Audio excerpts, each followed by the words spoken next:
불과 지난주죠. 지난주에 충주에 갔다 왔습니다. 충주 충일교회라는 곳에 갔다 와서 세례요한 3.0이라는 강의를 했습니다. 유튜브에 지금 올라오고 있는데, 제가 세례요한 3.0이라는 기존에 썼던 세례요한 강의를 총정리하는 강의를 충주에서 했고, 그게 올라오고 있는데, 그 강의에 모자란 부분, 결정적인 부분이 빠져 있습니다. 그걸 오늘 이 자리에서 메꾸려는 거예요. 그래서 오늘 제목이 세례요한 3.0 플러스 1.0 이렇게 정해봤고, 부제는 이런 겁니다. 세례요한은 왜 자신이 엘리야임을 부정하는가? 여러분, 이 내용이 어마어마하게 중요하다는 걸 이제 설명드릴게요. 뭐냐면, 여러분 이 사람 아시나요? 털이 많고 가죽띠를 띤 사람의 전설에 대해서 말씀드리겠습니다. 어떤 사람이 성경에 나와요. 근데 이 사람에 대해서 뭐라고 말하냐면, 그는 털이 많고 허리에는 가죽띠를 띠고 있었습니다. 이런 구절이 있습니다. 여러분, 성경 볼 때 머릿속에 상상하면서 봐야 합니다. 성경은 그 당시 있었던 사건에 대한 증언이니까 그 당시를 상상하지 않으면 안 읽은 거나 다름없습니다. 내가 좋아하는 단어만 찾아서 읽는 거, 이거 잘못된 성경 읽기입니다. 여러분, 털이 많고 허리에 가죽띠를 띠고 있는 성경의 인물 누군지 떠오르시는 분 있으신가요? 제가 좀 더 힌트를 드릴게요. 이 사람이에요. 힌트가 안 되나? 어떤 사람이냐면요, 엘리야라는 사람이에요. 이 엘리야라는 사람에 대한 묘사가 털이 많고 가죽띠를 띠고 있다고 했습니다. 이 점이 아주 중요합니다. 그리고 엘리야에게는 제자가 있었죠. 제자 이름이 뭐였냐면, 어떻게 제자인데 이름이 이렇게 비슷하지? 엘리사예요. 근데 엘리사는 어떤 사람이냐면, 이스라엘 백성들에게 예언자들이 없어갖고 이스라엘 사람들이 자꾸 우상 숭배하고 엉망진창 살아가니까 학교를 만들어야겠다. 예언자 학교. 그래서 예언자 제자들을 제도적으로 양성하는 일을 엘리사가 했습니다. 근데 어떤 일이 있었냐면, 엘리야랑 엘리사랑 이제 떠날 시간이 됐습니다. 이제 엘리야를 하나님께서 데려가신다는 거예요. 그래서 둘이 이렇게 마지막 대화를 나누고 있었습니다. 대화를 하다 보니까 앞에 강이 있었습니다. 이 강 이름이 뭐냐 하면 요단강이었어요. 그래서 얘기하다가 강이 있는데 엘리야가 어떻게 했냐면, 엘리야 손에 옷이 있잖아요. 저 옷을 가지고서 강물을 탁 내리쳤습니다. 그랬더니 어떻게 됐냐면, 이렇게 써있네요. 열왕기하 2장 8절에. 그때 엘리야가 자기의 겉옷을 벗어 말아서 그것으로 강물을 치니까 물이 좌우로 이렇게 갈라진 거예요. 그래서 두 사람이 갈라진 요단강 그 마른 강바닥을 밟으면서 건너갔습니다. 이렇게 얘기하는 그 대화 내용이 성경에 남아 있습니다. 그리고 나서 하늘에 불로 된 병거와 그 병거 탄 자가 등장합니다. 그리고 두 사람 사이를 갈라놔요. 갈라놓고 뭐가 등장하냐면 회오리 바람이 등장합니다. 그리고 이 회오리 바람이 누구를 데려가냐면 엘리야를 이렇게 데려갑니다. 그리고 이 장면을 보고 엘리사가 뭐라고 그러냐면 구슬프게 외치죠. 나의 아버지 나의 아버지 이스라엘의 병것이요 마병이시오. 요렇게 외치는 장면이 있습니다. 여러분, 이 이야기가 엘리야의 전설, 아주 유대인이라면 모를 수 없는 아주 중요한 전설입니다. 그런데 이 전설은 전설이고, 잠깐 멈춰서 또 여러분께 질문, 답변 안 할 수도 있지만 그래도 질문을 드릴 겁니다. 어떤 질문이냐면, 여러분 그 하늘로 올라갔잖아요. 지금 엘리야가 병거 타고 하늘로 올라갔지 않습니까? 찬송에도 나오는데, 하늘로 올라간 건 엘리야의 영혼일까요? 육체일까요? 어떻게 생각하십니까, 그러면? 하늘로 지금 올라갔잖아요. 회오리 바람 타고 하나님 데려갔잖아요. 올라간 거 엘리야의 영혼이 올라간 거예요? 엘리야의 육체가 올라간 거예요? 좀, 예, 형제님. 아, 형제 종말론 좋아하나요? 네, 종말론 사무소 들어올 생각 있습니까? 아주 명민한 친구입니다. 너무 사랑스러운 청년이네. 제가 이 질문 왜 드렸냐면, 흔한 통념에 육체는 땅에 묻히고 영혼은 하늘로 간다, 이런 생각 해요, 안 해요? 근데 저 그림 성경과 저 성경에 나오는 저 그림, 영혼은 하늘로 가고 육체는 땅에 간다, 이것과 들어맞지 않죠? 그러니까 영혼은 하늘로 가고 육체는 땅에 묻힌다, 이건 플라톤이 얘기했던 건데, 플라톤주의와 성경은 안 들어맞는 거예요. 아까 잘 말씀하신 것처럼 에녹도 그렇고 엘리야도 그렇고 예수님도 그렇고 영혼만 하늘로 가고 육체는 땅에 남는다, 성경과 들어맞지 않는 그림이다. 우리의 기독교인이라도 흔하게 갖고 있는 통념과 안 맞는다. 요거 확인시키려고 요 질문 여쭤본 겁니다. 답변 아주 감사합니다. 어쨌든 그리고 나서 저 엘리야의 전설 이후 400년이 흘렀습니다. 400년이 흐르면 여러분 궁금하지 않으세요? 하늘에 올라간 엘리야는 대체 어떻게 된 것일까? 거기서 뭐 밥해 먹고 사나? 뭐 하고 사나? 하늘로 엘리야는 가서 뭐 하고 있는 걸까? 이런 거 궁금하지 않으십니까? 근데 400년이 흘렀습니다. 저 사람은 말라기라는 구약 성경 맨 마지막 권에 있는 예언자인데 말라기가 무슨 예언을 했냐면 이런 예언을 했습니다. 앞에 있는 거 성경 말씀 같이 한번 읽어볼까요? 주의 크고 두려운 날이 이르기 전에 내가 너희에게 엘리야 예언자를 보내겠다. 그가 아버지의 마음을 자녀에게로 돌이키고 자녀의 마음을 아버지에게로 돌이킬 것이다. 돌이키지 아니하면 내가 가서 어머, 그러니까 엘리야가 회오리 바람 타고 하늘로 올라갔는데 몸이 통째로 올라갔는데 그러고 나서 400년 좀 지나니까 무슨 예언이 있냐면 하나님께서 엘리야를 심판의 날 전에 보내시겠다는 내용의 예언이 말라기를 통해서 하나님께서 말씀하셨다는 것입니다. 근데 엘리야가 와서 뭐 해요? 아버지의 마음을 자녀에게로 돌이키고 자녀의 마음을 아버지께로 돌이키는 역할을 엘리야가 와서 하늘로 올라갔던 엘리야가 돌아와서 하게 된다는 내용이 말라기의 4장에 등장합니다. 구약 성경의 마지막 장에 등장합니다. 여러분, 마음을 돌이키다, 마음을 돌이키다. 한자로 두 글자로 하면 번역어를 뭐로 하면 좋을까요? 아, 맞죠. 뭐 회, 마음심 좋은데 성경에 그렇게 번역되어 있지는 않고요. 다른 표현인데 회자로 시작하는 다른 거 있습니다. 회, 회개. 회개는 마음을 돌이키다. 마음을 돌이키다. 이게 회개입니다. 어쨌든 엘리야가 와서 사람들을 회개시킬 거라는 거예요. 마음을 돌이키는 역할을 하게 될 것이다. 그런데 그거 말 안 들으면 저주가 임할 것이다. 이런 내용이 있었습니다. 엘리야가 왔을 때 그러니까 회개해야 된다. 이런 내용 말입니다. 그 앞장을 보니까 이런 내용도 있습니다. 만군의 여호와가 이르노라 보라 내가 내 사자를 보내리니 그가 내 앞에서 길을 준비할 것이고 내 사자가 등장했네요. 그리고 또 너희의 구하는 바 주가 갑자기 그의 성전에 임하시리니 곧 너희가 사모하는 바 언약의 사자가 임할 것이니라 이렇게 했습니다. 여러분 여기 사자 몇 종류죠? 사자 몇 종류입니까? 두 종류? 내 사자랑 언약의 사자 보이세요? 그런데 두 종류라고 눈에 보이지만 내 사자가 언약의 사자로 읽히지도 않나요? 내 사자가 언약의 사자랑 같은 대상으로 읽을 수도 있죠. 약간 애매합니다. 그러니까 무슨 얘기냐면 하나님이 오실 건데 하나님이 오시기 전에 여호와의 사자, 내 사자가 온다는 것이고 그리고 또 이제 언약의 사자가 등장했는데 언약의 사자는 어디로 온다고 써 있나요, 여러분? 이건 실력이 아니라 시력의 문제니까 확인해 보세요. 언약의 사자 어디로 오시죠? 그렇죠. 그의 성전에 언약의 사자가 그의 성전에 임하게 될 거다. 뭐 이런 내용이 나옵니다. 그러니까 정리하면 일단 여호와의 사자가 있고요. 그리고 언약의 사자도 있다. 그런데 여호와의 사자는 하나님이 오시기 전에 준비하는 역할을 하는 게 여호와의 사자고 그 다음에 언약의 사자는 성전에 임하시는 사자가 언약의 사자다. 어쨌든 같은 대상인지 다른 대상인지 우리가 지금 확인할 수는 없지만 저렇게 두 가지 내용이 나왔습니다. 그 다음 내용 보면 그의 임하시는 날을 누가 당하며 그가 나타나는 때에 누가 능히 서리요 그는 금을 연단하는 자의 불과 표백하는 자의 재물 같을 것이다. 뭐 이렇게 써 있습니다. 그러니까 여호와의 사자든지 언약의 사자든지 누군가 와서 뭘 하냐 하면 재련하는 불처럼 금을 재련하고 그리고 비누 같은 분이라서 깨끗하게 옷을 빠는 그런 역할을 한다는 겁니다. 그러면 뭘 재련하고 뭘 빠는지가 그 다음 내용에 나옵니다. 레위 자손이네요. 그러니까 레위 자손을 앉아서 레위 자손을 깨끗하게 하는 일이 있을 거다. 여러분 레위 자손의 역할이 뭐냐면 레위 자손은 제사장 가문입니다. 그러니까 레위 이꼴 제사장이에요. 그러니까 와서 제사장들을 깨끗하게 할 것이다. 금, 은같이 그들을 연단하고 그들이 공의로 여호와께 제물을 드리는 일이 있을 것이다. 이렇게 예언이 따라 나옵니다. 깨끗하게 되어 제물을 드리는 레위들. 그리고 보니까 그 다음 내용이 이렇습니다. 내가 심판하러 너희에게 임할 것이다. 점치는 자와 가늠하는 자와 거짓 맹세하는 자와 품꾼의 삭슬 속이며 과부와 고아를 압제하며 나그네를 억울하게 하며 나를 경외하지 아니하는 자들에게 속히 증언하라 만군의 여호와가 말하였느니라 하면서 이제 심판을 하실 거라는 내용이 따라 나오네요. 여러분 저기 보니까 점치는 자 어떻게 하래요? 점치는 자 심판 대상에 포함해요 아니에요? 점치는 자 심판 받는다고 써 있으니까 당장 경고하라고 그런 거죠. 그러면 오늘 크리스찬 청년들 타로 보면 돼요 안 돼요? 안 돼요. 심심풀이라도. 신전 보면 돼요 안 돼요? 안 돼요. 그런 거 하지 마세요. 정리해 보겠습니다. 지금까지 우리가 확인했던 말라기 예언의 내용을 정리해 볼게요. 첫 번째, 주의 크고 두려운 날 전에 엘리야가 온다. 두 번째, 엘리야는 사람들의 마음을 돌려놓는다. 근데 이때 돌이키지 않으면 저주가 내릴 것이다.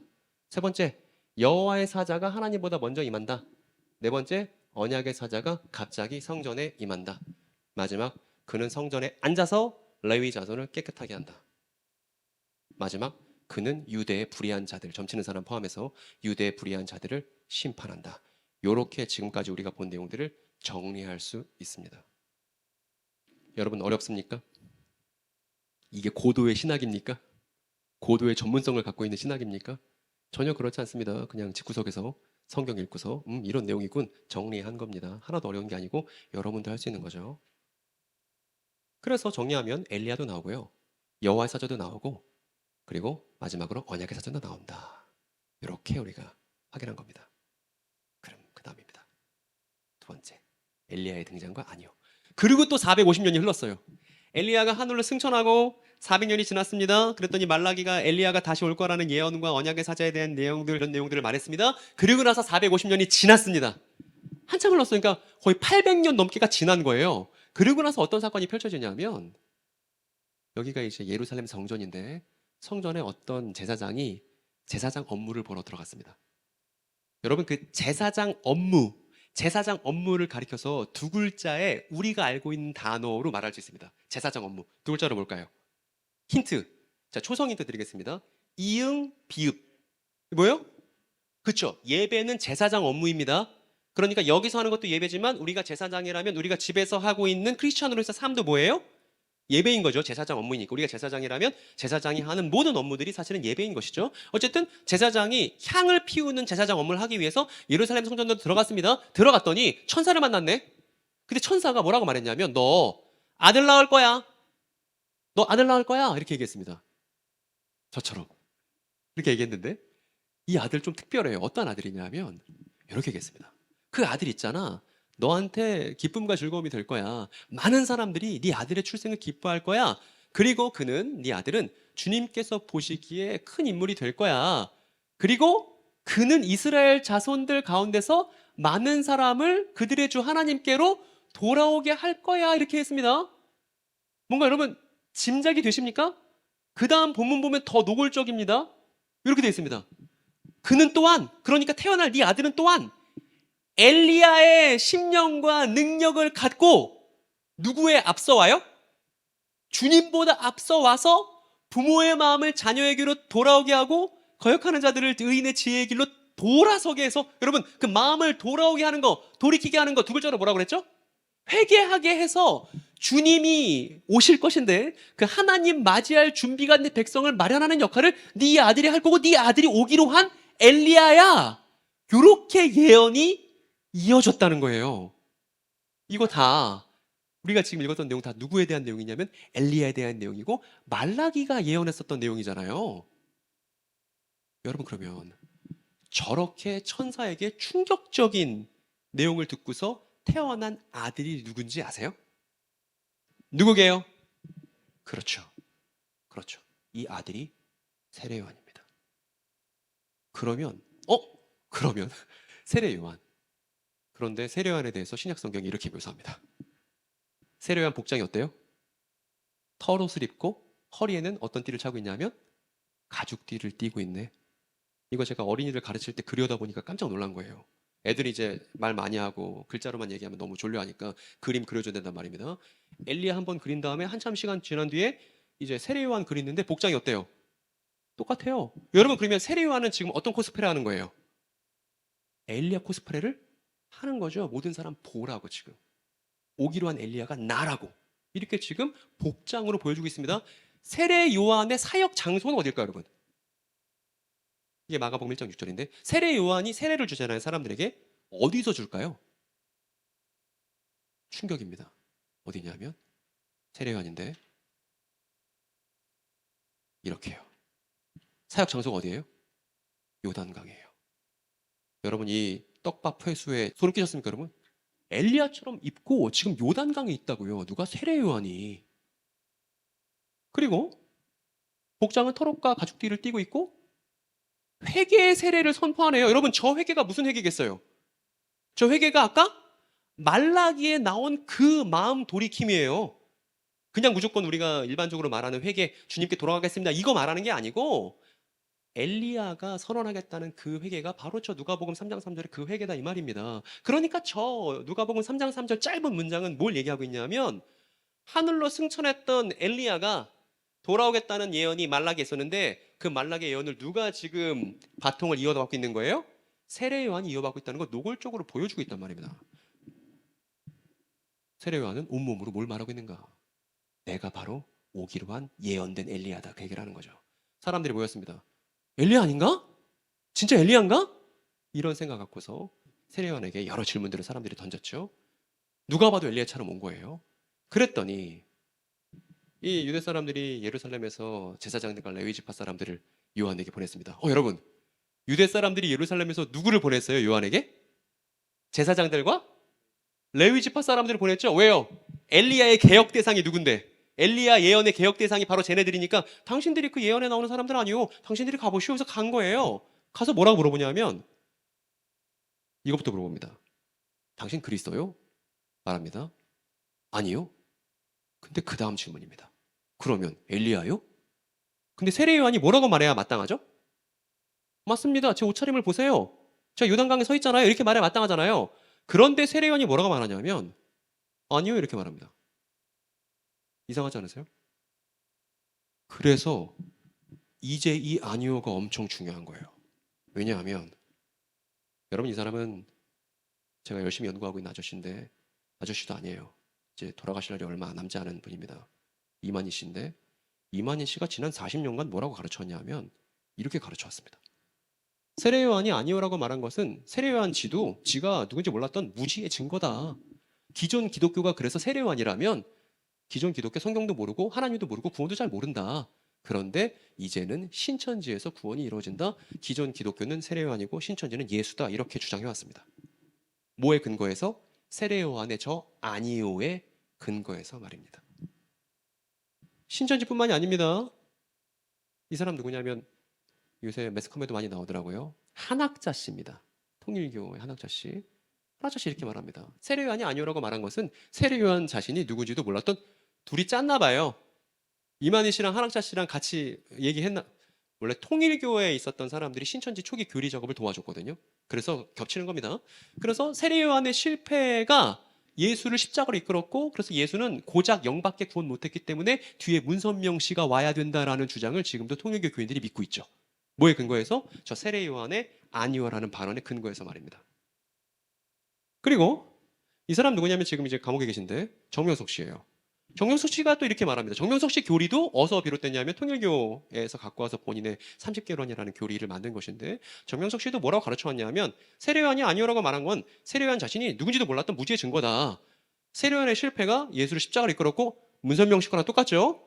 이제는 성약 시대를 여는 새로운 중심인물, 저게 JMS의 이제 용어입니다. 중심인물이라는 표현이, 새로운 중심인물이 정명석 씨를 가리키는 표현인데 이제 내가 역사를 완성할 거다, 이렇게 주장해 왔습니다. 하나 더요. 이 사람은 김주철 씨이고요. 그 하나님의 교회라는 이단의 총재로 있는 사람이고, 이분은 하나님의 교회에서 여자 하나님이라고 불리고 있는 장길자 씨입니다. 하나님의 교회에서는 뭐라고 주장했냐면 한 수 더 떠서 세례 요한이 아니라고 말한 것은 세례 요한 자신이 누구인지 몰랐더라도 상관없다는 증거다. 마찬가지로 안상홍 선생님이 스스로를 하나님이라고 하지 않았더라도 그분이 하나님이라는 것은 올바른 사실이다. 그걸 세례 요한이 미리 보여준 것이다. 이렇게 하나님의 교회가 지금도 주장합니다. 정리해보면 여러분 어떻습니까? 이만희 씨, 신천지, 통일교, JMS, 하나님의 교회 왕성하게 활동하고 있는 한 분 하나님에 대한 그릇된 소식들이 다 어떤 공통점을 갖고 있죠? 현대 이단들을 열심히 조사해보니까 세례 요한의 저 아니오에 싹 다 기생하고 있다는 것입니다. 제가 그림으로는 준비 안 했는데 여러분 그 따개비 아세요? 따개비? 그 선박 밑에 붙어있는 따개비에서 제가 원래 저 태제를 뭐라고 이름 붙였냐면 세례 요한에 붙어있는 따개비들 이렇게 했는데 너무 또 이제 비하하는 발언 같다고 생각이 들어서 좀 더 이제 얌전하게 바꾸긴 해봤거든요.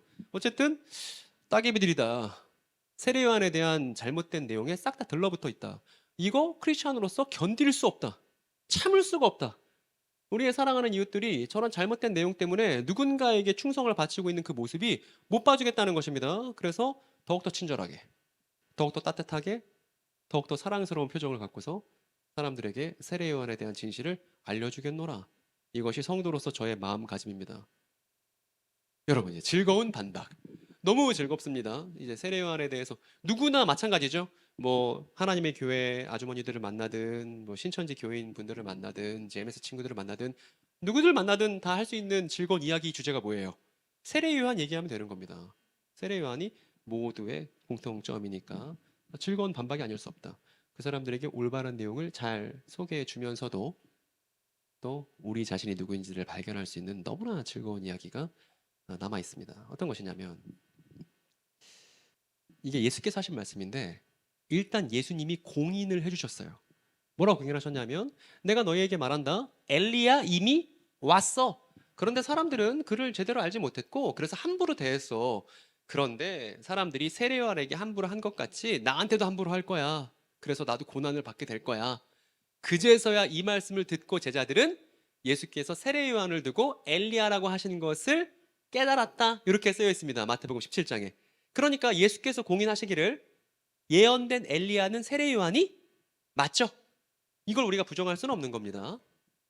이렇게 말씀하셨는데 여러분 요 질문입니다. 여러분 세례 요한은 자신이 예언된 엘리야임을 정말 몰랐을까요? 어떻게 생각하십니까? 지금까지 쭉 이야기 흐름을 따라서 우리가 정황들을 살펴봤습니다. 세례 요한이 당신 엘리야요? 아니요 이렇게 답변했단 말입니다. 세례 요한은 자신이 예언된 엘리야라는 사실을 정말 몰랐을까요? 청년 여러분 어떻게 생각하십니까? 혹시 여기에 대해서 본인의 의견이 있으십니까? 아까 기타 치신 분 어디 계시죠? 제가 기타에 너무 감동받았습니다. 예, 기타 완전 쩔고 그 드럼 치시는 자매분 장난 아니더라고요. 원래 교회 드럼 진짜 중요합니다. 교회 드럼이 정박이 아니면 제대로 된 박자를 안 타면 교인들 마음이 다 힘들거든요. 시험 되는 경우들이 많이. 근데 이제 교회에서 아마추어들이 같이 연주할 때 드럼 사실은 다른 악기들은 대충 쳐도 되는데 드럼은 제대로 나와야 되는데 드럼 제대로 된 교회가 흔치 않거든요. 그래서 이제 기타 치는 형제분과 드럼 치는 자매분께 여쭤보려고요. 기타 치는 형제분, 세례 요한은 자신이 예언된 엘리야라는 사실을 몰랐을까요? 어떻게 생각하십니까? 어, 이제 우리는 성숙한 사람들이니까 자신의 주장에 근거를 대야 합당하리라 생각합니다. 왜 몰랐다고 생각하셨죠? 지가 그렇게 말했으니까? 단순히 그렇게. 아, 그렇죠. 좋습니다. 그런 얘기 좋죠. 드럼 치는 자매 어디 계시죠? 자매님, 어떻게 생각하십니까? 알았을 것 같다. 두 분이 평상시에 사이가 안 좋거나, 자매님 어떤 근거가 있으신지?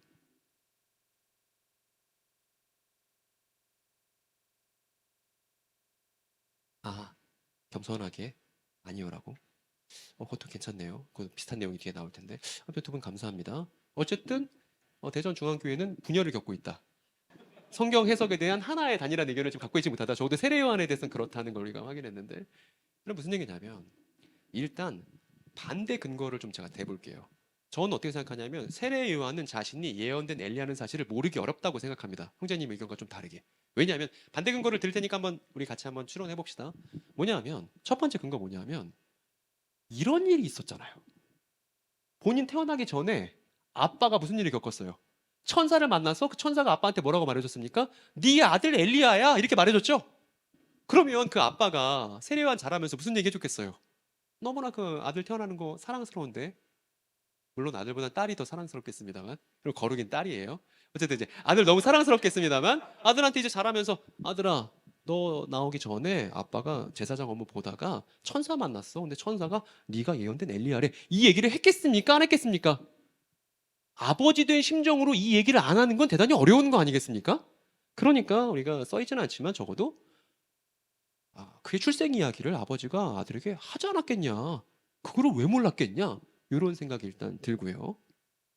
두 번째는 뭐냐 하면 세례 요한의 복장입니다. 여러분 저 복장 너무나 독특한 복장이죠? 저러고 길거리 다닐 수 없는 복장인데 저 독특한 복장을 본인이 차려 입었을 거 아니에요? 누가 입혀준 거 아닐 거 아닙니까? 성인이니까 본인 이제 아웃핏을 본인이 입었을 텐데 본인이 입으면서 저 복장의 의미를 몰랐을까요? 엘리야랑 똑같이 털옷을 입고 가죽띠를 차면서 세례 요한은 무슨 생각했을까요? 가죽띠가 간지나는데? 이런 생각했을까요? 아닐 거란 말입니다. 분명히 저 털옷과 가죽띠가 갖고 있는 의미를 세례 요한이 모르기 어렵다는 겁니다, 여러분. 그리고 세례 요한 장소가 어디예요?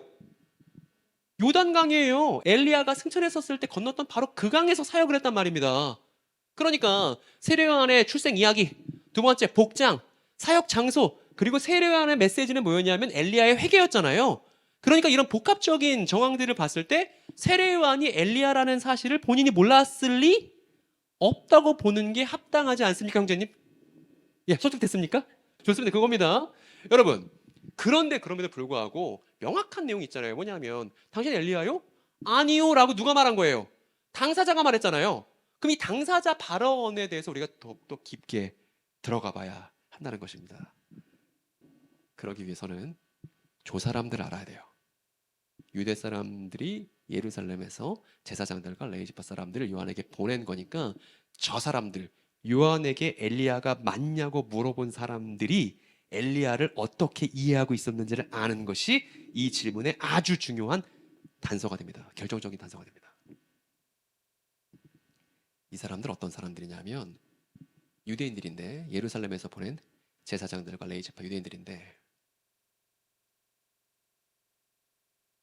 이 사람들 아까 말씀드렸던 것처럼 이 사람들은 그 예언 속, 말라기 예언 속 개혁의 대상들이었는데요. 당사자들이었는데 이 사람들이 엘리야를 어떻게 이해했는지를 말씀드리고 싶습니다. 여러분 잠깐 멈춰서 질문 하나 해볼까요? 여러분 천국, 하나님 나라라는 단어는 성경에만 나올까요? 질문입니다. 좀 더 구체적인 질문.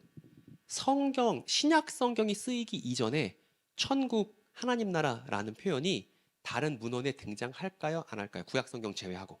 즉 성경 아닌 성경 바깥의 다른 문헌들에 신약 성경 이전에 하나님의 나라라는 표현이 등장할까요? 안 할까요? 어떻게 생각합니까? 성경 바깥에 하나님 나라가 있을까요? 없을까요? 어떻게 생각하십니까?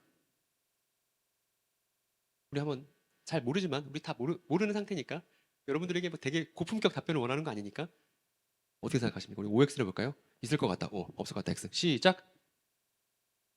저는 X를 찾을 겁니다. 형제님, X. 왜 X라고 하셨는지 좀 근거가 있었나요? 성경이 짱이니까? 아, 출제자의 의도를 파악해 보니까 X일 것 같아서 찍었더라.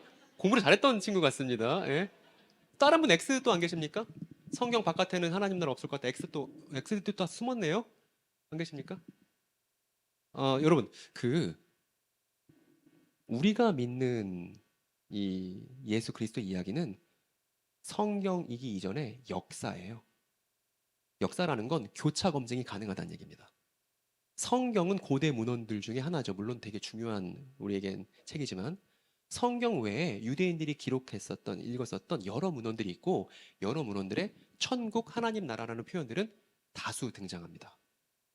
그래서 뭐 할 수 있냐면 심지어 예수님 태어나기 100년 전, 200년 전 문헌에 들여다봐도 하나님 나라라는 표현을 우리가 확인해 볼 수 있어요.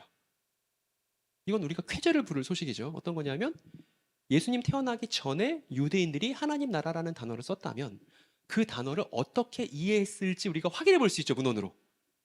그러고 나서 예수께서 하나님 나라에 대해서 뭐라고 말씀하셨는지 우리가 확인해 본다면 그 당시 1세기 유대인들이 하나님 나라에 대해서 어떤 이해를 갖고 있었는지 그 초기의 의미를 우리가 확인할 수 있지 않겠습니까? 맞죠, 그죠? 그걸 해보려고요. 뭐냐면 여러분 집회서라는 책이 있습니다. 집회서. 이게 가톨릭 성경에는 들어있는데 이제 우리가 갖고 있는 개신교 성경에는 안 들어있는데 집회서 되게 유명한 책이고 사도들은 또 열심히 읽었을 중요한 문헌입니다.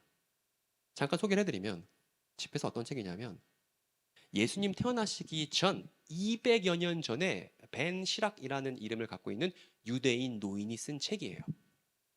그런데 저 이제 당시 이제 그리스 문화가 막 밀려 들어오고 있었습니다. 그래서 그리스 문화와 유대교 사이에서 막 혼란스러워하는 유대인 청년들에게 율법의 지혜란 이런 거야라고 가르치는 노인이 쓴 지혜서인데 가톨릭이랑 정교에서는 제2경전으로 묻고 있고요. 개신교에서는 외경으로 분류하는 책입니다. 그런데 요게 중요한 거죠. 예수님 시대의 유대인들이 성경을 어떻게 이해했는지를 보여주는 아주 중요한 자료입니다. 여러분 우리가 충격을 느껴야 됩니다. 뭐냐면 세례 요한의 아니오를 설명하려고 우리가 지금 뭐까지 해야 되냐면 성경 외에 유대 문헌까지 뒤지는 지경에 마땅히 이르러야 한다는 것입니다. 제가 이런 강의를 하고 다니니까 어떤 목사님이 그러셨습니다. 아, 소장님 외경도 봐야 돼요? 뭐 이렇게 부담스러운 표정으로 말씀하시더라고요.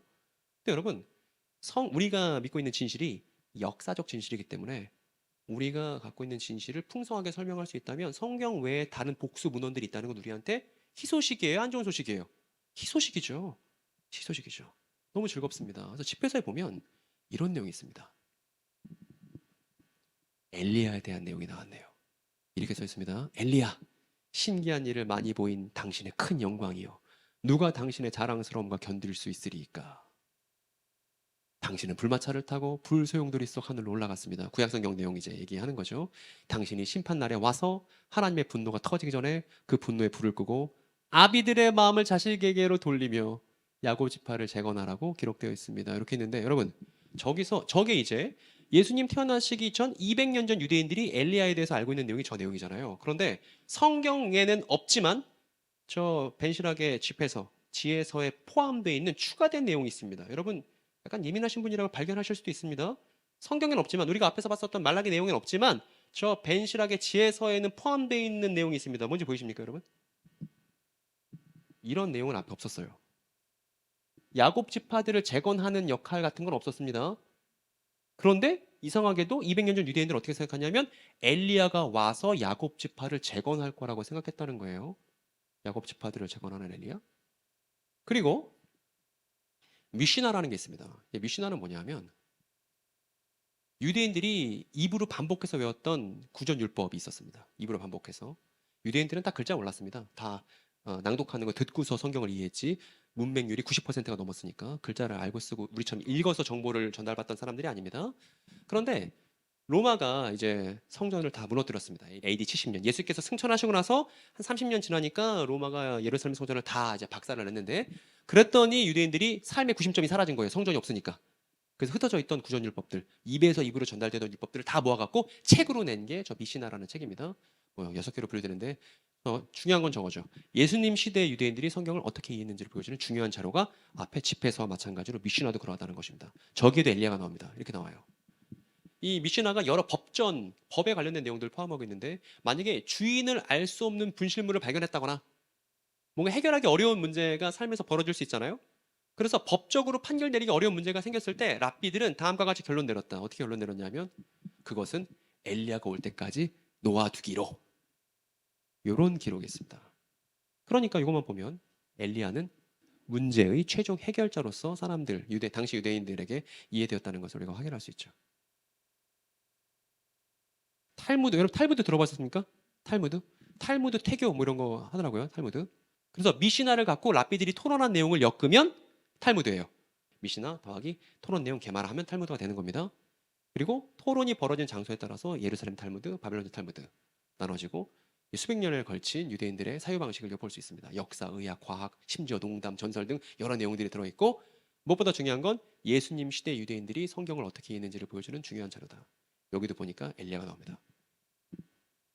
엘리야가 올 때까지 그가 와서 모든 것을 정결하게 하고 누가 진짜 제사장 가문에 속하는지 누가 속하지 않는지를 명확히 할 것이다. 그는 혈통이 섞인 자들을 쫓아내고 순수 혈통인 사람들만 제사장으로 다시 세울 것이다. 이렇게 써 있습니다. 순수 혈통의 제사장 가문을 엘리야가 세울 것이다. 이렇게 써 있습니다. 이게 그 당시 사람들이 이해하고 있었던 엘리야였습니다. 이런 거예요. 그러니까 이 사람들이 와서 당신 엘리야요? 라고 세례원한테 물은 건 무슨 의미냐면 당신이 야곱 지파를 재건하며 모든 문제를 최종적으로 해결하며 제사장 가문을 순수 혈통으로 세우는 그 엘리야요? 이렇게 물어본 거라는 거죠. 근데 저 질문에 세례요한이 뭐라고 말해야겠습니까? 네, 그런데요?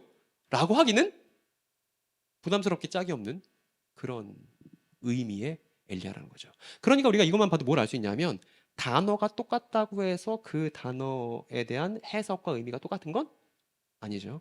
그러니까 유대인들이 이렇게 생각했던 거예요. 엘리야가 여호와의 사자고 여호와의 사자가 언약의 사자야. 엘리야가 모든 문제를 바로잡고 이스라엘을 새롭게 하며 저 엘리야가 순수 혈통으로 이스라엘을 회복시킬 거야 라는 생각을 갖고 있었다는 것입니다. 이렇게 엘리야가 모든 문제를 최종적으로 해결해 줄 거라고 엘리야에 대한 기대가 사람들에게 어마무시했습니다. 당대 예수님 동시에 살고 있던 유대인들에게. 우리가 확인해 볼 수 있는데 복음서에서 뭘 확인해 볼 수 있냐면 예수님께서 십자가에 달리셨습니다. 그때 이제 낮 12시가 되자 온 땅이 어둠에 덮여 오후 3시까지 계속되었습니다. 그리고 3시가 되자 예수께서 큰 소리로 뭐라 말씀하셨냐 하면 이렇게 말씀하셨습니다. 엘로이 엘로이 레마 사박데나이. 예, 히라버 원문을 저렇게 읽을 수 있습니다. 엘리 엘리 라마 사박단이라고 우리가 번역이 그렇게 돼 있지만 뜻은 뭐냐 하면 나의 아버지 어째서 당신은 나를 뒤에 남겨두셨습니까? 라고 예수께서 십자가 위에서 소리를 지르셨습니다. 저 소리를 아래에 있었던 유대인들이 듣자 반사적으로 뭘 떠올리냐 하면 저기 봐, 저 사람이 엘리야를 부른다, 이렇게 사람들이 이해했습니다.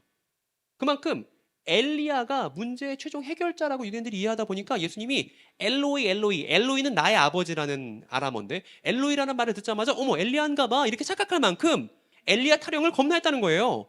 그리고 예수께서 이제 목마르다고 하시니까 어떤 사람이 대걸레 같은 데에다가 마취약을 신포도주를 담궈다가 예수님이 이제 입에 축여주면서 뭐라고 말했냐 하면 엘리야가 저자를 내려다 주는지 지켜보자 이렇게 말할 만큼 최종적인 문제 해결자로서 누구에 대한 고대가 있었냐면 엘리야에 대한 기대가 아주 짙게 있었다는 걸 우리가 확인해 볼 수 있죠. 그리고 여러분 아까 기억나십니까? 엘리야가 불병거 타고 하늘로 올라갈 때 엘리사가 뭐라고 그랬냐면 나의 아버지 그렇게 했죠. 그러니까 저 예수님께서 말씀하신 엘로이가 나의 아버지라고 이해했다 하더라도 사람들 머릿속에 뭐부터 떠올라요? 어머 엘리야다 이렇게 생각하고 만약에 엘리야가 오면 예수를 십자가에서 내려주고 그 밑에 있던 로마 민족들을 싹 다 도륙할 것을 기대하고 있었던 것이 당대 유대인들의 일반적인 생각이었다는 것입니다. 여러분 지저스 크라이스트 슈퍼스타라는 그 뮤지컬 아십니까? 정말 힘들었습니다. 왜냐하면 거기서 무슨 예수님을 땡깡쟁이로 만들어놨어요. 예수님이 막 나의 아버지 어째요 나를 버리십니까? 이거를 무슨 하나님께 원망 가득해서 땡깡 부리는 어린아이처럼 만들어놨습니다. 그래서 하나님 왜 그러세요? 뭐 이렇게 만들었어요. 여러분 예수께서 십자가 위에서 나의 아버지 어째요 나를 버리셨습니까? 이거 왜 어떤 의도로 얘기했는지 아세요 여러분? 어떤 청년이 이렇게 얘기했습니다. 예수님이 인간적인 마음에 너무 힘들어서 잠깐 그러셨다. 이렇게 얘기한 청년도 있었습니다. 여러분들 그렇게 생각하는 거 아닌가요? 시편 22편이 있는데 시작이 이렇습니다. 어때요 여러분? 나의 아버지 어째서 당신은? 그러니까 예수님은 엘리야 관련된 얘기를 하신 게 아니에요. 죽기 직전에도 뭘 암송하신 거예요? 시편 22편을 암송하신 거예요. 하나님에 대한 원망이 있어요 없어요? 내용 확인해보면 알 수 있죠. 나의 아버지 어째서 당신은 나를 뒤에 남기셨습니까? 어째서 나를 멀리하여 돕지 않으십니까? 내 신음하는 소리를 듣지 않으냐 하시나이까? 이렇게 원망하는 것처럼 보이지만 시편 22편 뒤에 쭉 예수께서 암송하시다 중간에 돌아가셨지만 첫 문장만 암송하시고 돌아가셨지만 그럼에도 불구하고 그 시편 22편 뒤로 쭉 내려가 보면 결론이 어떠냐면 결론이래요. 주님께서 나의 기도를 들으셨습니다. 야곱 자손아 그에게 영광을 돌려라. 이스라엘 자손아 그를 경외해라. 여러분 그러면 예수님은 십자가 위에서 하나님에 대한 원망이 터럭만큼이라도 있었던 거예요? 없었던 거예요? 없었던 거예요. 근데 이 뒤에 배경 이야기를 모르니까 아무렇게나 만들고 사람들은 거기서 막 유다에 막 열광을 합니다. 예수님 배신한 가룟 유다에 열광을 합니다. 물론 이제 예술로서 그럴 수 있겠지만 문학으로서 그럴 수 있겠지만 그 자리에 앉아있는 역사의 진실을 담지한 크리스천으로서 너무나 불편한 자리였습니다. 어쨌든 저 당신이 엘리야라는 저 유대인들의 질문은 사실은 엘리야에 대한 오해가 깔려 있었다는 것입니다. 그렇기 때문에 세례 요한이 뭐라고 말할 수밖에 없었냐면 만약에 세례 요한이 당신 엘리야요 이렇게 물어봤는데 예 엘리야 맞는데요? 이렇게 세례 요한이 말했다고 칩시다. 그러면 어떻게 되겠어요? 이어지는 장면 한번 상상해 보세요. 어떻게 되겠습니까 여러분? 난리 나는 거예요. 예루살렘 사람들 어떻게 해요? 종려나무 가지를 흔들면서 겉옷 막 깔면서 뭐예요? 엘리야 빨리 저 로마 새끼들 다 죽여버려 주시라고. 당신 엘리야 맞다면서요? 이렇게 할 거 아니겠습니까? 예수께서 그리스도라는 사실 때문에 저렇게 예수님을 환영했던 사람들이 자신들의 욕망을 들어주지 않을 걸 알자 저 사람은 십자가에 매달아라 소리치는 미친 군중이 됐잖아요. 마찬가지로 세례 요한도 적고를 당하지 않았겠습니까? 그러니까 내라고 말하기 어려운 거예요. 이거 어떻게 할 수 있냐? 당대 역사적 상황을 쭉 연구해 보니까. 그래서 아니오라고 한 거예요. 여러분 아니오라고 할 만해요? 안 해요? 근데 여러분 다소 접근이 어렵죠? 그러니까 사이비 이단들이 이용해 먹기 딱 좋겠죠, 저 부분을. 그러면 저렇게 사이비 이단이 이용해 먹기 딱 좋은 부분이라서 다 갖다 쓰고 있는데 다소 접근이 어렵지만 역사적 진실을 전달하려면 누가 해야 됩니까? 자꾸 부담스럽습니까? 누가 해야 됩니까? 목사님이? 목사님도 하시겠죠. 네? 하시겠지만 우리가 해야 된다는 겁니다. 이 이야기가 우리 이야기라는 걸 이제 확인시켜 드릴게요. 그리고 세례 요한이 아니오라고 말했을 때 충격적인 진실이 있습니다. 뭐냐면 이렇게 말한 거예요. 세례 요한은 엘리야 맞습니다. 근데 세례 요한의 엘리야 해석은 당대 유대인들과 좀 달랐어요. 무슨 얘기냐면 엘리야는 여호와의 사자가 맞지만 여호와의 사자가 곧 언약의 사자는 아니었어요. 유대인들은 오해했습니다. 여호와의 사자가 언약의 사자라고 생각했던 거예요. 다 퉁치고 엘리야가 모든 것을 끝내줄 거라고 해석했지만 세례 요한은 되게 디테일한 성경 해석 갖고 있었습니다. 예언 이해를 갖고 있었습니다. 여호와의 사자가 이꼴 언약의 사자는 아니었던 것입니다. 그리고 이 여호와의 사자는 누구냐면 자신이고 언약의 사자는 그럼 누구겠습니까? 예수님. 이렇게요. 그러니까 세례 요한을 제대로 이해하지 않으면 예수님도 제대로 이해할 수 없게 되는 것이죠. 저 말라기 예언을 되게 꼼꼼하게 이해해야 여호와의 사자인 세례 요한의 사역과 예수의 사역, 예수께서 무엇을 하셨는지를 우리가 알 수 있게 되는 것이죠. 그래서 이렇게 제대로 얘기하지 않았습니까? 나는 그리스도 아니야. 나 언약의 사자 아니야. 나는 그분보다 앞서서 보내심을 받은 사람이야. 나는 여호와의 사자고 엘리야야. 근데 그분에게 관심이 집중되어야 되고 그분이 흥해야 되고 나는 쇠하여야 해. 이게 세례 요한의 정체성이자 예언에 대한 정확한 이해인 것이죠. 그래서 복음서에 저 세례 요한의 발언이 들어가 있는 것입니다. 제대로 말한 거죠. 예수님도 그리고 세례 요한과 마찬가지로 사람들이 너무나 오해 심하니까 일일이 다 설명해 주시기 전에 어떻게 하셨냐면 귀신들이 자꾸 저 사람 메시아예요 메시아 하니까 예수님 뭐라 그래요? 조용히 해. 말하지 마. 이렇게 하신 장면도 있고 또 사람들이 오병이어 사람들이 좋아하지만 사람들이 배부르니까 저 우리 배불린 사람을 왕으로 삼기자. 왕으로 삼자 막 따라다니니까 예수님 어떻게 했냐면 산으로 도망가요.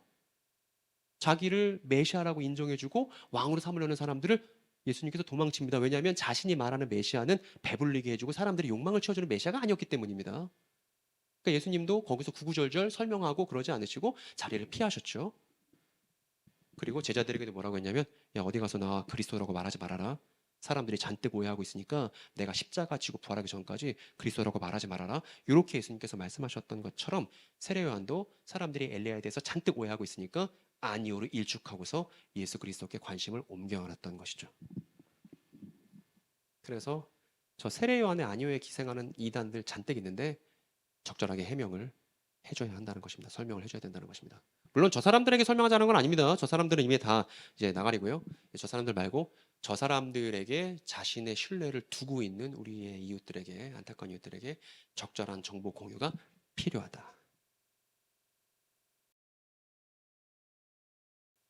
세례 요한이 세례를 줍니다. 근데 세례를 받는 여러 사람들 중에 예수께서 오셨죠. 그리고 예수께서 이렇게 말씀하셨습니다. 세례요한이 그러죠. 난 당신의 신발끈 매기도 부족한 사람입니다. 어떻게 제가 당신께 세례를 줄 수 있습니까? 그랬더니 예수님께서 네가 세례를 줘야 돼. 그래서 우리가 즉 세례요한 너랑 예수인 내가 우리가 이렇게 해서 모든 의를 이루는 게 옳은 거야. 라고 말씀하셨습니다. 그때 세례요한과 예수께서 함께 이루시는 의가 뭐냐? 요게 요거죠. 우리가 오늘 강의 서두에 살펴봤었던 말라기 예언의 내용을 세례 요한과 예수님이 아주 구체적으로 디테일하게 하나씩 하나씩 하나씩 성취해 나가는 것입니다. 그게 신약 성경이고 복음서입니다. 그리고 저거를 저렇게 쭉 그냥 나열했습니다만 이렇게 정리할 수 있습니다.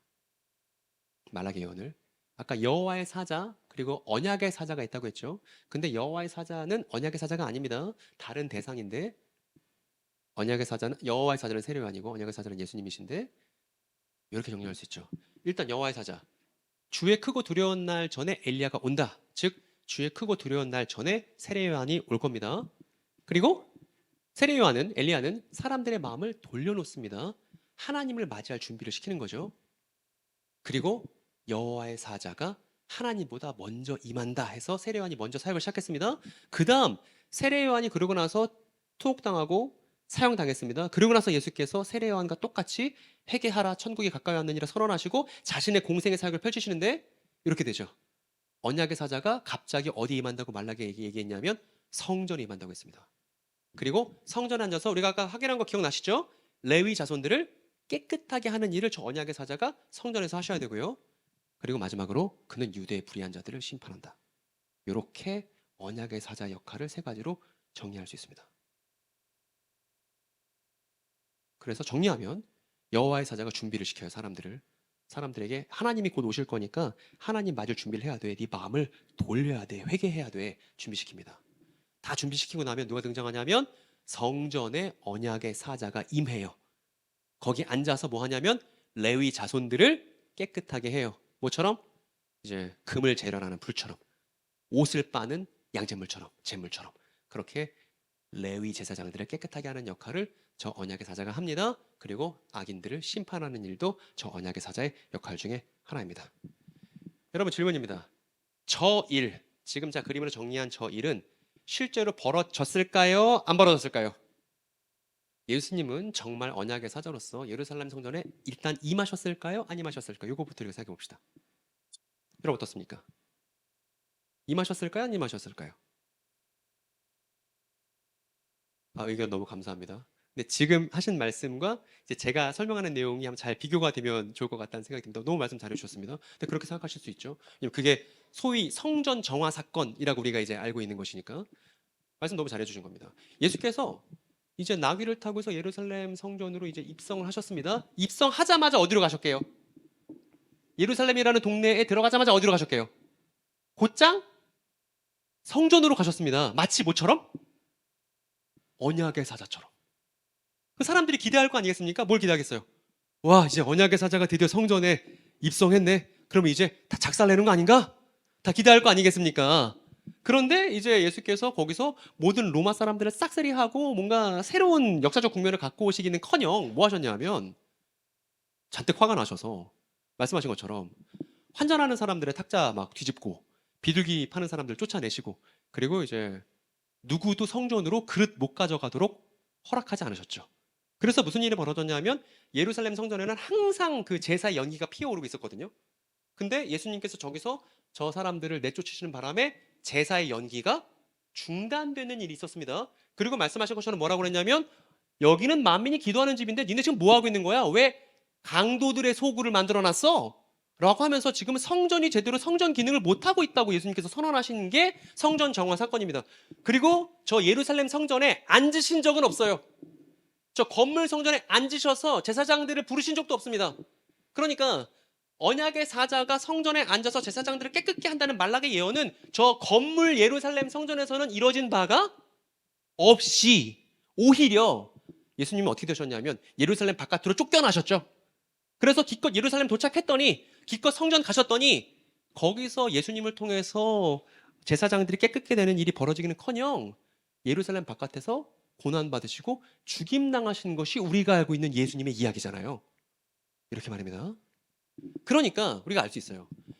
예수님이 예루살렘이라는 실제 동네, 지금 팔레스타인에 있는 예루살렘이라는 동네에 가셔서 건물 성전에 들어가셨을 때가 말라기가 예언한 예언의 성취는 아닌 거예요, 여러분.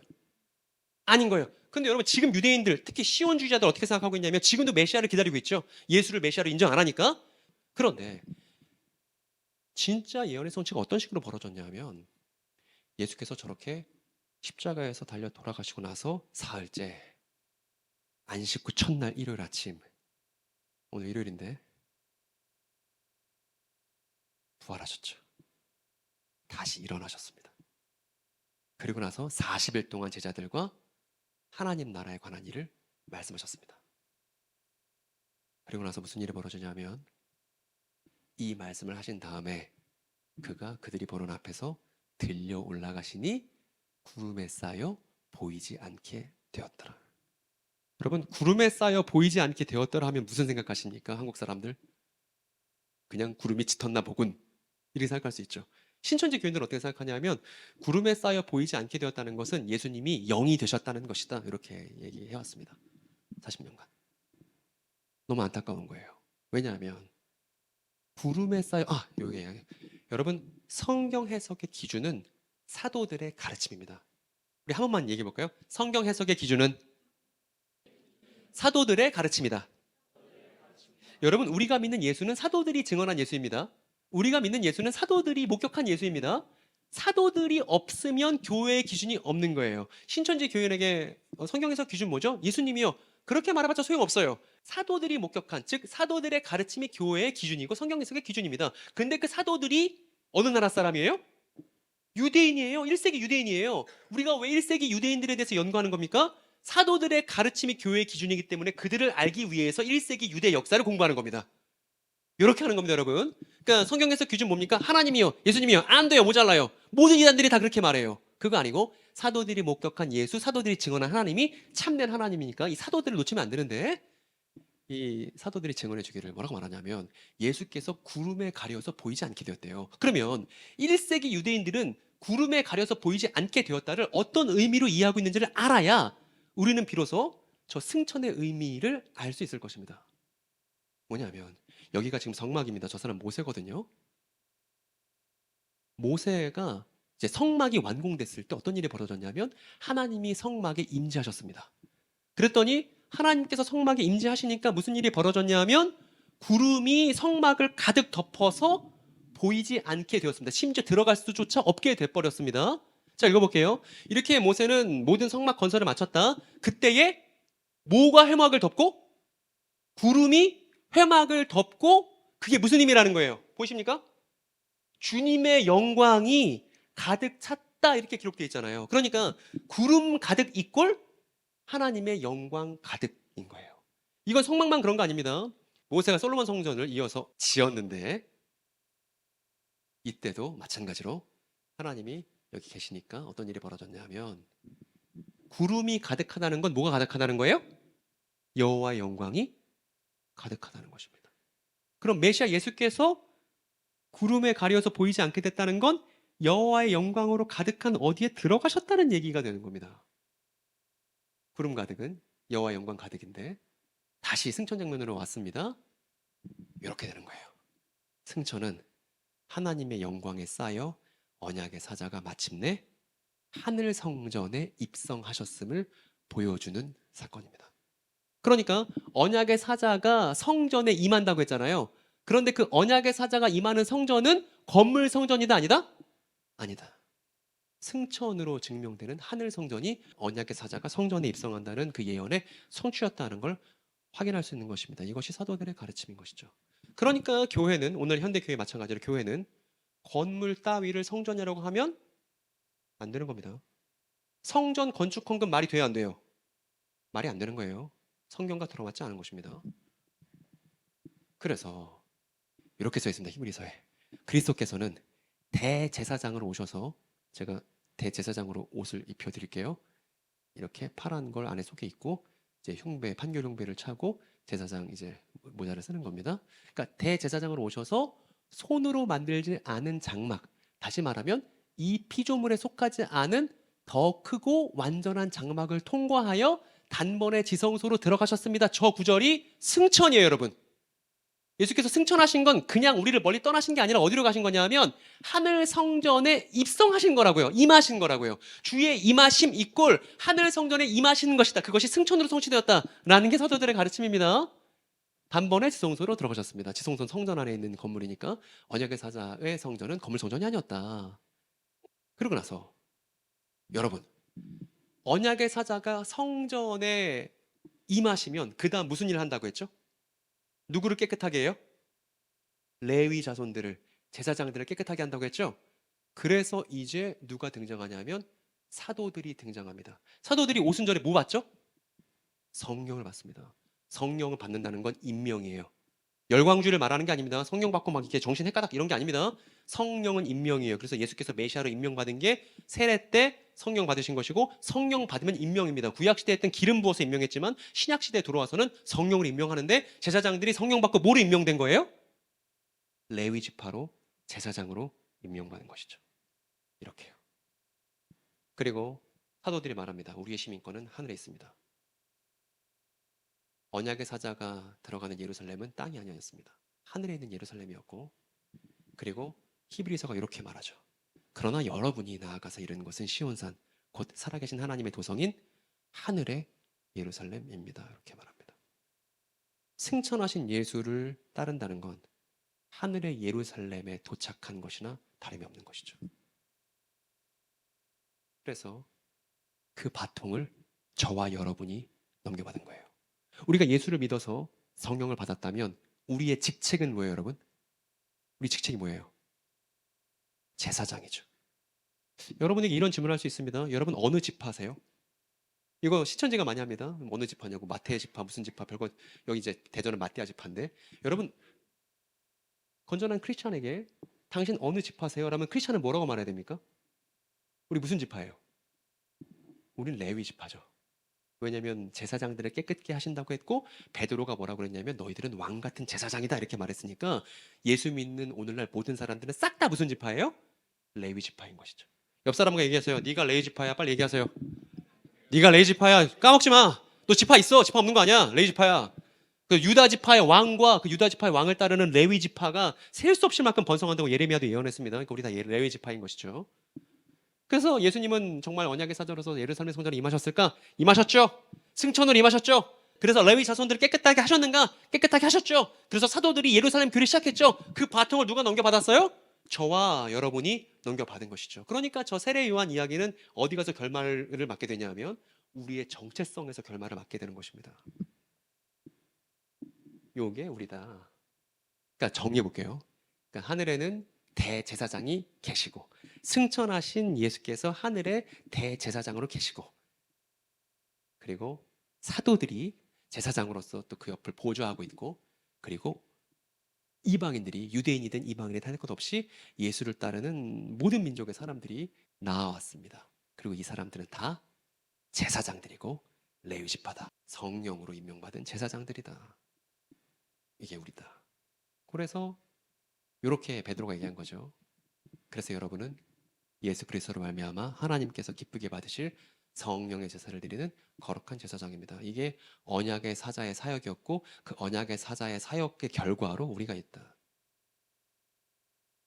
이게 세례요한과 예수의 사역의 결과가 우리다라는 걸 베드로의 사도의 그 증언을 통해서 확인하게 되는 것이고요. 여러분 이제 오늘 할 얘기는 다 했습니다. 오늘 긴 시간 너무 들으시느라 고생 많으셨고 사실 여러분들이 고생한 건 없죠. 예, 제가 제일 고생을 많이 했고 애를 많이 썼습니다. 여러분 뭐 이해가 잘 됐나요? 안 됐나요? 됐다고. 그러면 이제 그래도 여러분들이 믿을 수 없으니까 오늘 내용을 정리해서 여러분이 큰 소리를 읽어주고 이제 마음속에 잘 새겨놓는 것으로 정리를 하겠습니다. 여러분 읽어주세요. 첫 번째 시작. 복장 이게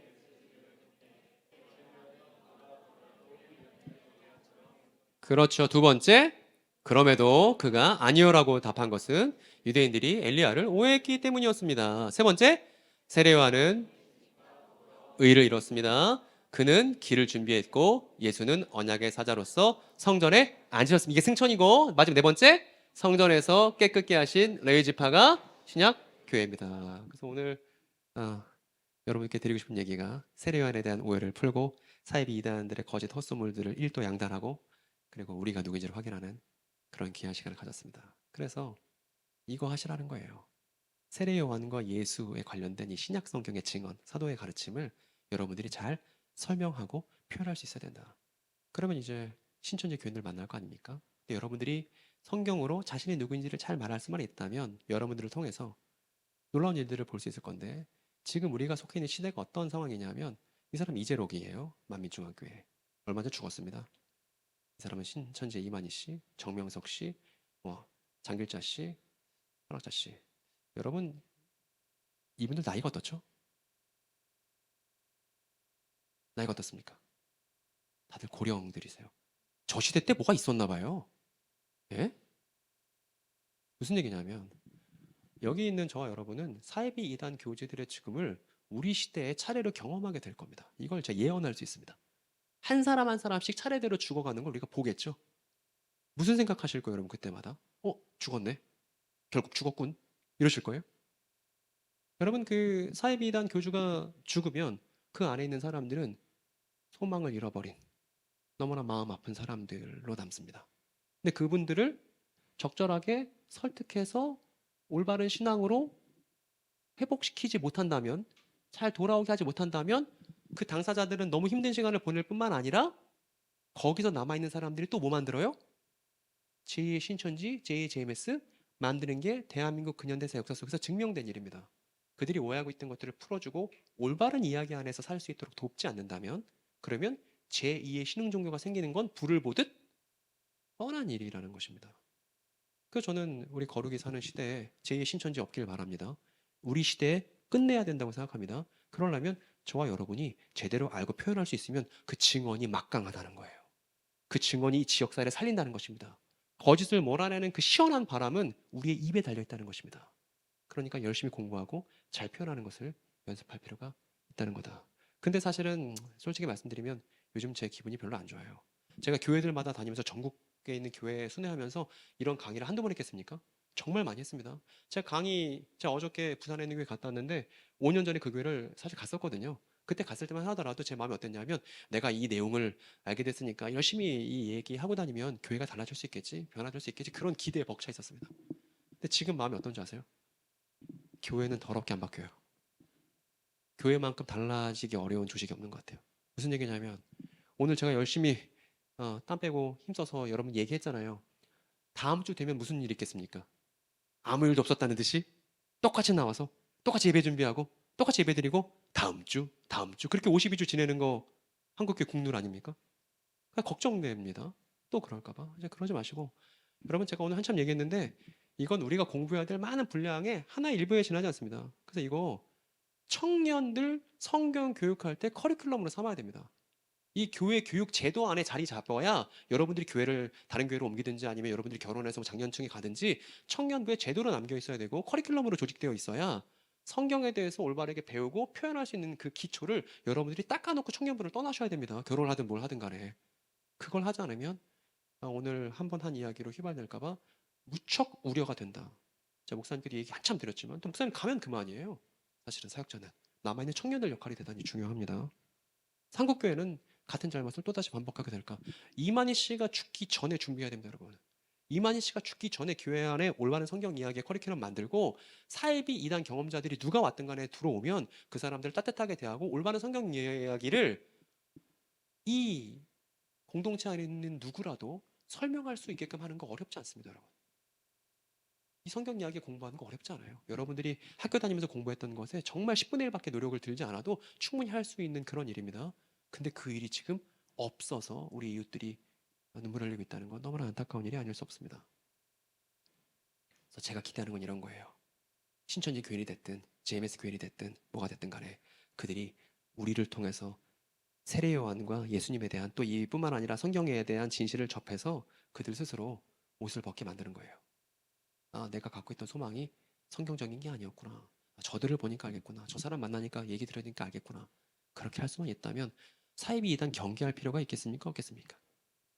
오히려 환영하게 될 겁니다. 그들은 잃어버린 우리의 친구일지 모르고 잠재적 우리의 교인일지도 모르니까. 그리고 한국교회에서 신앙생활 하다가 권사님인데 장로님인데 청년인데 한국교회에서 모태신앙으로 자라오다가 사이비 이단 간친구들도 엄청 많습니다. 근데 그렇게 가고 나니까 나몰라라는 건 너무 교회로서 직무유기 아닙니까?